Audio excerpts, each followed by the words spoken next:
우리 사도행전에 이 기록된 이 바울의 메시지 중에서 이 참 그 신자들을 놓고 이 바울이 설교한 게 많지 않습니다. 근데 오늘 보니까 이 바울의 고별 설교 내용이 믿음의 대상, 그러니까 성도들을 놓고 지금 설교를 한 거예요. 지금 뭐 이방 사람이 아니고 다른 지금 로마인이 아니고 지금 성도들을 놓고 지금 설교를 하는 거죠. 그래서 성도들을 향한 그러한 설교들을 보려면 오늘 여기 17절에서 38절을 보면은 바울이 이렇게 설교했구나 알게 되는 거죠. 근데 막 그렇게 유익한 설교는 아닌 것 같은데요. 고난과 핍박 이런 얘기들이 자꾸 나오는 것 같은데요. 한번 보겠습니다. 오늘 이제 19장에 들어오고 이제 오늘 20장에 들어오면 이 에베소 교회에 대해서 등장을 하게 되죠. 그럼 에베소 교회에 대해서 이 바울이 자꾸 얘기를 하는데요. 에베소 교회에 그만큼 많이 투자를 했다라는 것을 여러분 지난 우리 사도행전 보면서도 기억을 하게 됩니다. 그래서 3년 동안 3달 동안 그렇죠. 두란노 서원에서 그리고 에베소에서 그렇게 열심히 복음을 전했다라는 거예요. 어떻게 했다고요? 강론을 했습니다. 강론. 그러니까 에베소 교회에 남다른 그 애틋함이 있습니다. 애틋함. 그래서 지금 열심히 복음을 전하니까 그 말씀의 능력들이 곳곳에서 일어났고 그리고 그 아시아 지역이 막 난리가 소요가 일어나는 것을 보게 되죠. 그러니까 그게 바울의 능력이라고 보면 안 되고요. 말씀의 능력입니다. 그래서 말씀이 흥왕하게 되고 말씀의 권세가 있어서 그 사람들이 막 움직이고 막 소요가 일어나고 난리 법석이 나는 거예요. 그러고 나서 이제 바울이 열심히 이제 선교를 하는데요. 지금 에베소에서 이렇게 잘 열심히 교회들이 세워가고 사람들이 세워가는 걸 보고 지금 이제 어디로 가야 됩니까? 예루살렘으로 들어가야 되는 거예요. 그리고 나서 이제 누구를 부르느냐? 장로들을 부르는 겁니다. 장로들. 그리고 그 사람들을 그 제자들을 열심히 부르는 거죠. 여러분 이 사도 시대 때 여러분 이 초대교회라고 하는데 사도 시대 때 이 초대교회 때 틀이 그렇게 잡혀 있던 게 아니었습니다. 그렇죠? 그럼 사도들이 열심히 뭔가 틀과 조직과 뭔가 구성들을 만들어 가야 되는 거예요. 그래서 저희가 사도행전을 쭉 보고 있지만 바울이 뭔가 조직을 삼고 뭔가 체계를 삼고 직분자들을 세우는 걸 보게 돼요. 그럼 그런 직분 하에서 그 조직 하에서 이 교회가 자기가 떠났을 때도 교회가 든든히 서갈 수 있도록 해주는 거예요. 그 중에 대표적으로 누구예요? 장로라는 것을 보게 되죠. 장로. 그래서 교회는 저희들은 장로 정치입니다. 근데 또 장로라는 용어도 아리까리하지만 여러분 이 장로와 감독의 명확한 정의가 없었나 봐요. 우리 28절을 볼까요? 좀 보니까 지금 17절에서는 장로라고 하고 28절에 쭉 가보니까 감독자로 삼고 감독이라는 게 있습니다. 그러니까 장로 정치 교회가 있고요. 감독 정치 교회가 있습니다. 근데요 성경적으로 둘 다 옳습니다. 근데 이 단어적 정리가 명확하게 안 돼 있는 상태가 지금 초대교회입니다. 아무튼 장로를 세웠는지 감독을 세웠는지 아무튼 단어가 뭔지 잘 모르겠지만 이런 사람들을 세웠구나. 그리고 또 나중에 가보면 이제 목사, 교사 이러한 용어도 나옵니다.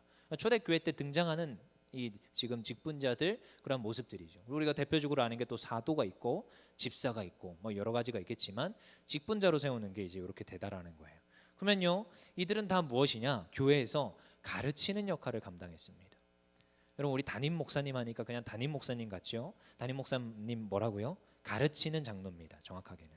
그래서 장로의 정치 안에 장로의 당회가 있는데 가르치는 장로가 있고 회계 장로가 있고 신방 장로가 있고 뭐 이렇다고요. 그러니까 가르치는 장로가 당회장으로 계신 담임 목사님인 거예요. 그리고 나머지 장로님들도 사실 가르치는 역할들을 감당하셔야 돼요. 그래서 옛날에는 구역 예배 때 말씀 누가 전해요? 장로님들이 많이 전했어요. 그걸 이제 떠올리시면 돼요. 그분들이 그래서 말씀을 전했구나. 그래서 제가 아는 그 장로님도 목사님처럼 말씀을 탁월하게 잘 전하십니다. 목사님 저리 가라 해요. 진짜로. 얼마나 잘 전하시는데. 그러니까 가르치는 지금 위치들이 다 있습니다. 근데 그 역할들이 얼마나 귀합니까? 지금 바울이 가면서 세우는 사람들이 누구라는 것을 잘 봐야 돼요. 왜냐? 가르쳐야 되는 거예요. 가르침이 끊기면 안 되는 거죠. 여러분 그렇습니다. 저도 어릴 때부터 자라나서 보니까 어릴 때부터 교회 안에서 자라서 나다 보니까요. 요즘은 이제 없는데 성미. 근데 요즘은 이제 많이 사라지고 그 성미를 요즘은 1년에 쌀 한 가마니 이렇게 보낸다고 하더라고요.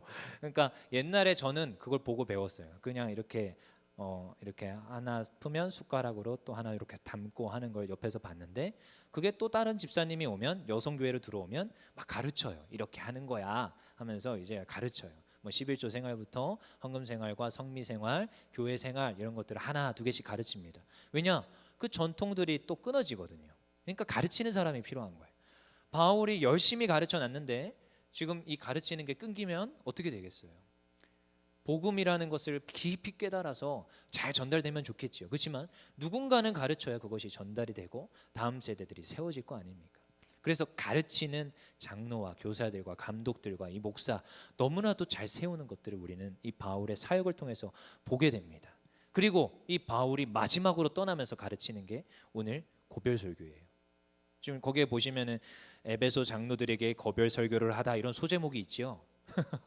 그러니까 지금 고별 설교인데 마지막 가르침인 거죠. 마지막 가르침. 그러면서 신신당부를 하고 지금 바울은 예루살렘으로 떠나가는데요. 그 길이 결코 좋은 길은 아닙니다.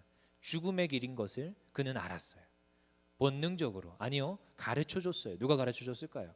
읽어보시면 이제 누군가 가르쳐 줍니다.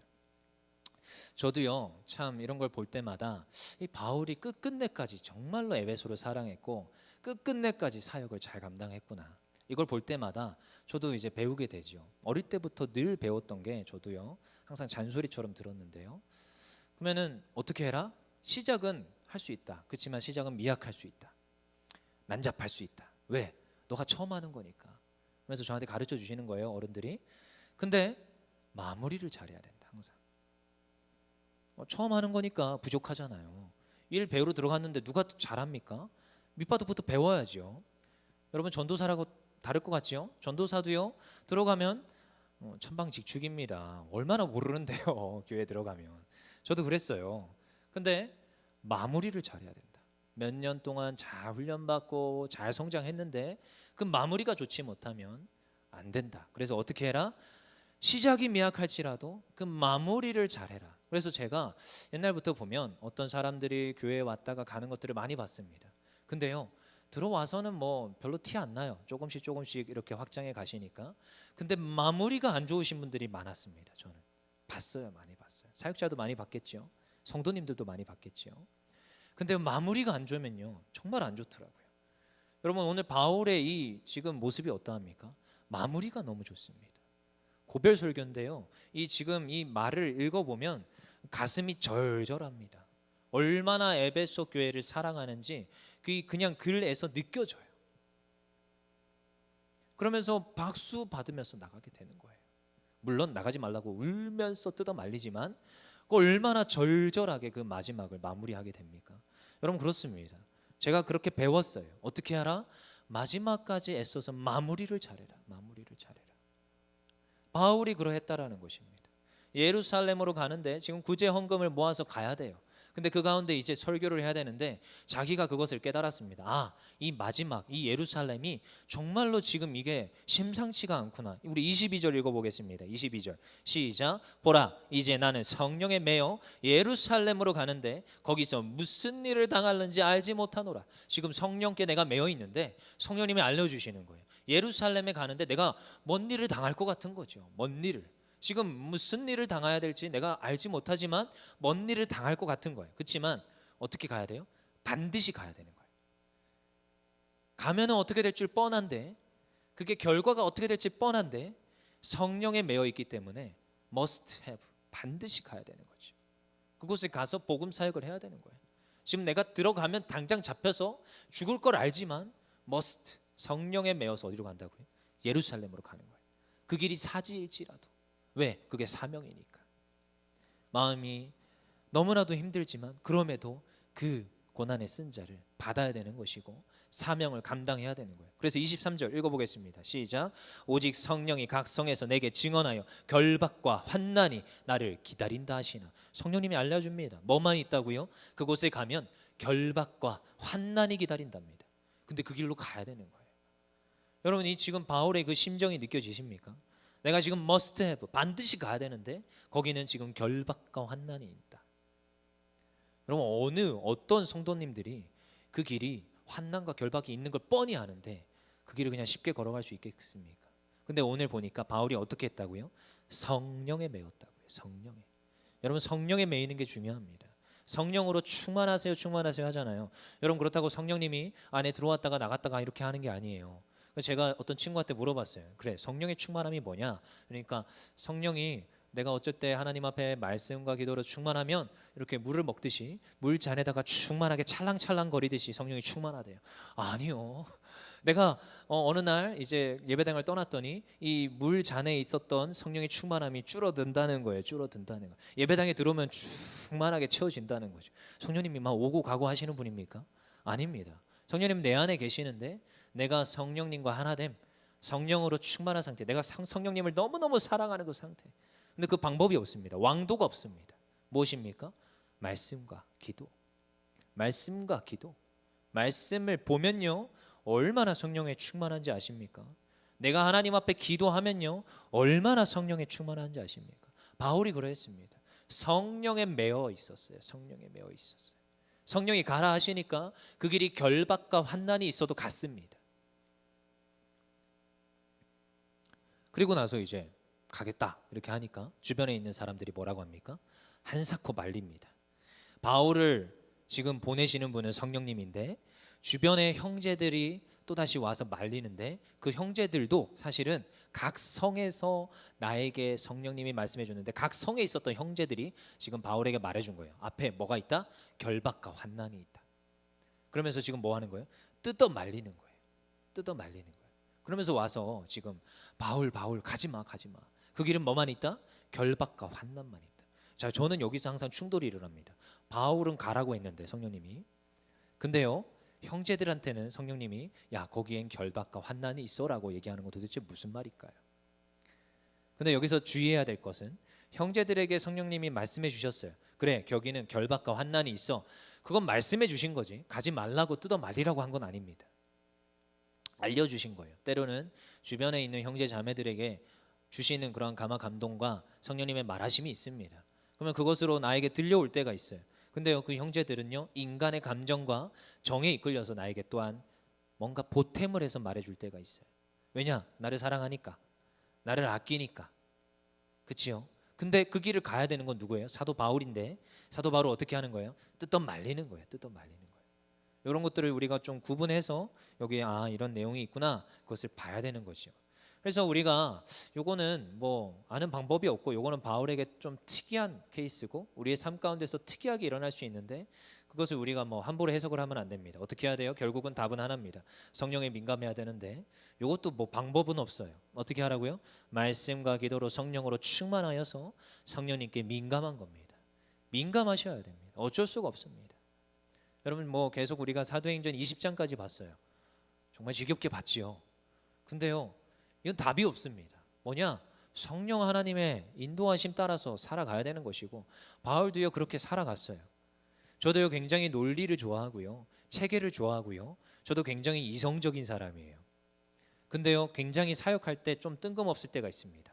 믿음으로 하나님이 하실 거야.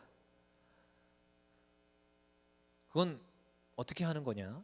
성령 하나님을 의지하여서 성령 하나님에 충만하여서 하나님 앞에 민감하여서 그것들을 결단하고 나아가는 겁니다. 그래서 신앙인은 때로는 믿음의 결단 가운데 성령님의 민감함을 따라서 가야 돼요. 근데 오늘 바울이 말하는 게 그거예요. 내가 성령에 매어 있으니까 must have, 반드시 예루살렘에 들어가야 된다. 반드시. 근데 그곳에는 뭐가 있다? 결박과 환난이 있다. 근데 어떻게 해야 돼요? 반드시 가야 됩니다. 분별의 영이 있음에도 가야 되는 거예요. 왜냐? 그것이 사명의 길이기 때문에, 그것이 우리에게 주신 그 사명의 길이기 때문에. 그래서 24절 읽어보겠습니다. 같이 시작.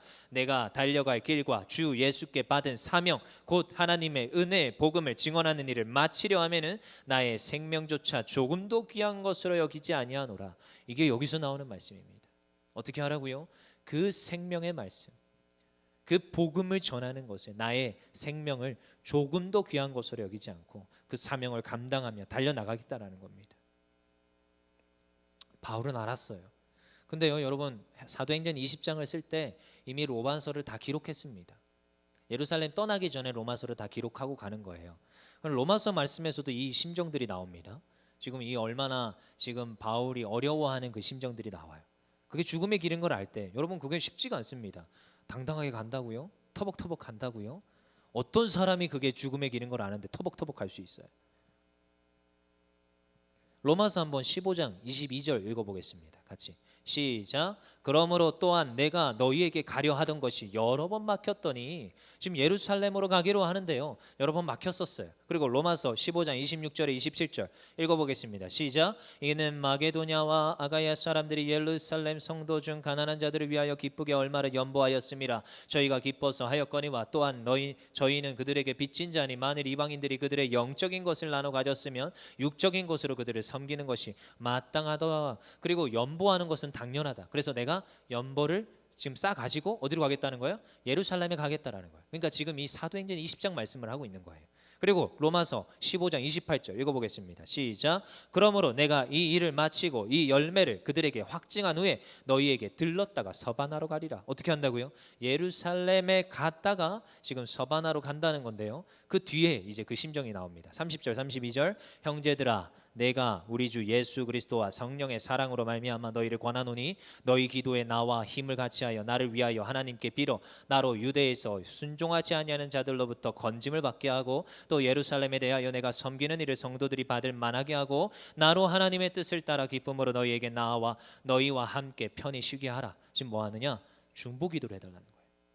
지금 그곳에 가면 결박과 환난이 있을 건데 나의 평안과 내가 그곳에서의 기쁨으로 사명 잘 감당할 수 있도록 하나님 앞에 기도를 같이 해줘라, 이렇게 얘기하고 있습니다. 성령이 가라고 하니까 내가 가지만 지금 심정은 어렵지만, 비록 머스트 해보러 가긴 가야 되지만 심정은 어렵지만 지금 또 뭐 하느냐? 중보기도 해달라는 거야. 중보기도. 나를 위해서 함께 기도해줘라. 나를 위해서. 근데요, 그럼에도 불구하고 순종하고 가는 겁니다. 여러분, 때로는 우리가 선택의 기로에 쓰는 겁니다. 하나님 앞에 순종의 자리에 쓰는 겁니다. 전 참 감사하게도 우리 교회는 예배 드립시다 하면 예배 나와요. 그 얼마나 감사한지 몰라요. 제가 근데 얼마 전에도 어떤 목사님을 뵀는데 사실 예배 드립시다 했대요. 한 명도 안 나왔대요. 혼자서 인터넷 방송했고 나머지 20명 성도들은 다 온라인 예배 드렸답니다. 여러분, 이게 쉽지가 않습니다. 순종하서 했는데 순종하고 나오는 성도들이 있는 교회가 얼마나 감사한 건지 아십니까? 여러분, 그냥 여기 나왔다고 전 예배 신앙 지키기 위해서 나왔어요. 여러분, 어떤 대가를 지불하고 나오는지 아십니까? 20명 드려야 돼요. 지금은 아니지만 2단계로 줄어들었으니까. 근데 2.5단계 때 20명입니다. 인원 제한이, 수도권은. 근데 20명 초과, 이거 방송 나가는데 20명 초과해서 예배를 드렸어요. 그건 뭘 지금 대가를 지불했는지 아십니까? 저는 사실 감격과 감동이 있었어요. 그 길이 어떤 길인지 알면서, 어떤 대가를 지불해야 되는 걸 알면서도 나왔다라는 거예요. 그리고 사도행전 20장에서 오늘 바울이 장로들과 교사들, 그 감독자들에게 동일하게 말하는 거예요. 너희가 어떻게 해라? 순종의 자리에 서라. 내가 이 사명 감당하고자 그 길이 핍박의 길이 어쩌면 죽음의 길임을 알면서도 내가 가는데 고별 설교를 하는 거예요. 너희도 이와 같은 자리에 서라. 이와 같은 자리. 여러분, 굉장히 이게 무거운 설교입니다. 24절 우리 한 번 더 읽어볼까요? 그게 어느 정도입니까? 24절 읽어보겠습니다. 시작. 내가 달려갈 길과 주 예수께 받은 사명 곧 하나님의 은혜의 복음을 증언하는 일을 마치려 하면은 나의 생명조차 조금 더 귀한 것으로 여기지 아니하노라. 아멘. 단순히 그냥 생명도 바치겠습니다 이게 아니라 진짜 생명 걸고 간 거예요. 그리고 동일하게 그 앞에 서 있는 가르치는 장로와 감독자들, 교사들, 목사들 다 모아놓고 그들에게 너희도 생명 바쳐서 하나님의 복음을 전해야 된다. 이걸 마지막으로 설교하고 있습니다. 여러분, 우리가 사람을 어떻게 세웁니까? 저의 항상 관심사는 사람을 어떻게 세우냐입니다. 근데요, 사람을 세우려면 먼저 누가 서야 되느냐? 내가 서야 됩니다. 오늘 우리 차준희 교수님, 목사님의 그 말씀 속에서 참 감동이 있었어요. 무슨 말씀이었느냐? 전하는 자가 더 강해야 된다. 그 말이 맞습니다. 전하는 자가 확신이 없고 더 강하지 않으면요, 듣는 자에게 잡아먹힙니다. 그렇더라고요. 제가 이때까지 사역해 보니까, 그리고 밖에 나가서 노방전도 해보니까 동일하더라고요. 내가 확신에 휘어잡혀 있잖아요. 여러분, 복음 전도지 이거 전하는 것도 동일합니다. 예수 믿으세요? 받을 것 같죠? 안 받습니다. 할렐루야, 예수님 믿으세요? 받습니다. 틀려요. 예수 믿고 구원 받으세요? 저기요, 제가 재밌는 그림 하나 보여드리겠습니다. 듣습니다. 받습니다. 근데요, 대부분 많은 초신자들이 전도합시다 나가면요, 전도 아무도 안 받아요. 왜 그런지 아십니까? 잡아먹히는 거예요. 전하는 자가 듣는 자에게 잡아먹히는 거예요. 그래서 뭐가 돼야 되느냐? 먼저 내가 서야 됩니다. 리더는요, 가르치는 자는 내가 먼저 서야 됩니다. 그리고 뭐 해야 되느냐? 다른 사람을 세워야 됩니다. 근데 여기서 중요한 게 있는데요, 한 사람을 택해야 됩니다. 누굴 가르칠 것이냐? 바울은요, 명확해요. 장로들을 불렀어요. 내가 누구를 지금 커넥을 해서 누구를 세울 것이냐? 여러분, 100명이 나에게 있습니까? 아니요. 10명이 나에게, 아니요. 5명이 나에게 맡겨졌습니까? 여러분, 5명 다 세울 수 있을 것 같죠? 쉽지 않습니다. 그 중에 한 명을 제대로 세워놓으면요, 이 한 명이 다른 사람을 또 세웁니다. 한 명이 본을 보이면, 한 명이 제대로 세워지면 그 나머지 2명, 3명, 4명, 5명이 세워지더라고요. 그래서 명확해야 돼요. 그래서 내가 먼저 서고 또 다른 한 사람을 세워야 됩니다. 그리고 또 다른 또 한 사람을 또 세워가야 돼요. 이건 명확합니다. 한 사람 한 사람씩 세워가야 돼요. 근데 어떻게 해요? 내가 본을 받아야 돼요. 누구한테요? 예수님한테. 오늘 바울한테 본을 받아야 돼요. 왜요? 바울은 예수님한테 본을 받았고, 오늘 바울이 또다시 말씀하잖아요. 바울에게 또 본을 받습니다. 본을 받고 또 뭐 해야 됩니까? 본을 보여야 됩니다.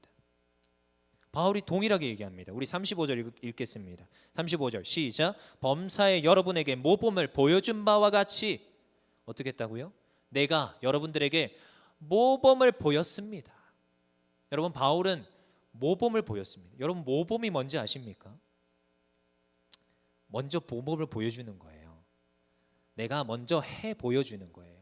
제가 옛날에 이 드릴을 못했어요. 이거 너무 무섭잖아요. 윙 하면 윙 돌아갑니다. 얼마나 무섭습니까? 너무 세게 돌아요. 살도 뚫을 것 같죠. 근데요, 못 건드렸어요. 그거는 아빠만 하는 거다. 근데 아빠가 어느 날 저를 부르더니 얘기를 해주더라. 야, 이거는 이렇게 하고 여기다가 못을 꽂고 이렇게 여기다 딱 대고 윙 돌리면 돼. 그러면 손도 안 다치고 너가 뭐 아무 피해 없이 못을 잘 밟을 수 있어. 이렇게 가르쳐 주더라고요. 그러고 나서 이제 한번 드릴을 들고 한번 못을 윙 박아봤습니다. 너무 쉽더라고요. 근데 그걸 어떻게 배웠을까요? 모범을 보여줬어요. 여러분, 신앙생활도 동일하고요. 사람을 세우는 것도 똑같습니다.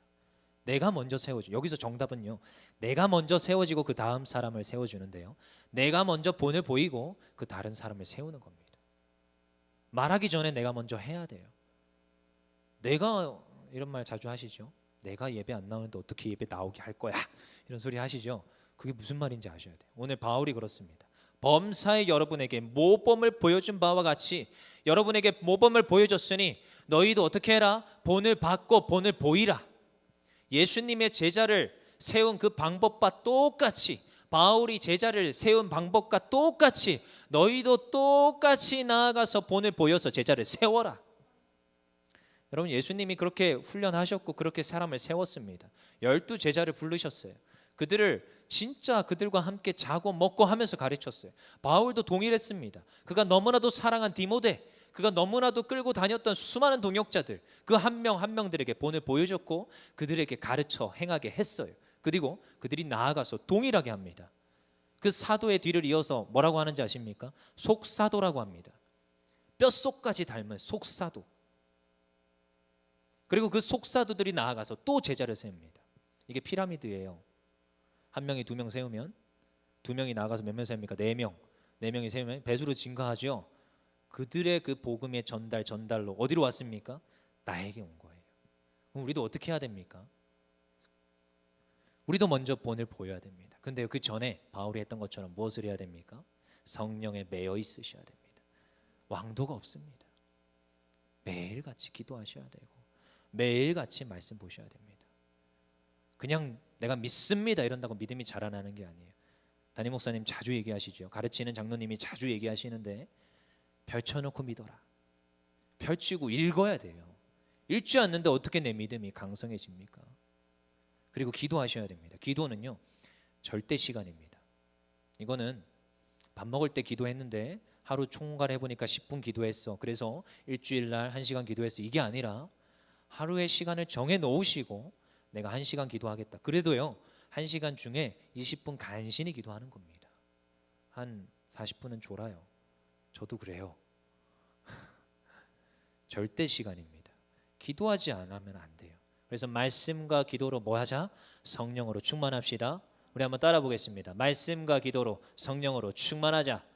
말씀과 기도로 성령으로 충만하자. 아멘. 그렇게 하여서 성령에 매여서 내가 나아가서 복음을 전하는 것인 줄 믿습니다. 그 사명을 감당할 때 나의 생명을 조금도 귀한 것으로 여기하지 아니하노라. 그러한 고백의 믿음의 고백이 나오는 줄 믿습니다. 그리하 하여서 오늘도 우리가 뭐 하느냐? 모여서 기도하고 찬양하고 말씀 듣는 겁니다. 우리 36절 읽고 마치겠습니다. 같이 읽겠습니다. 시작. 이 말을 한 후 무릎을 꿇고 그 모든 사람들과 함께 기도하니 그들이 눈물로 바울을 마중하며 그와 함께 뭐 했어요? 기도했습니다. 여러분, 그래서 오늘도 우리가 좀 기도하기를 원하는데 우리 찬양팀 앞으로 다 나오세요. 여러분, 우리가 형제와 함께 기도함이 기쁨이고 형제와 함께 기도함이 힘이고 능력입니다. 저도 기도를 해보면 한 사람이 기도할 때와 두 사람이 기도할 때가 틀립니다. 두 사람이 기도할 때와 공동체가 모여서 기도할 때가 그 효과가 틀리고 기도 응답 속도가 다릅니다.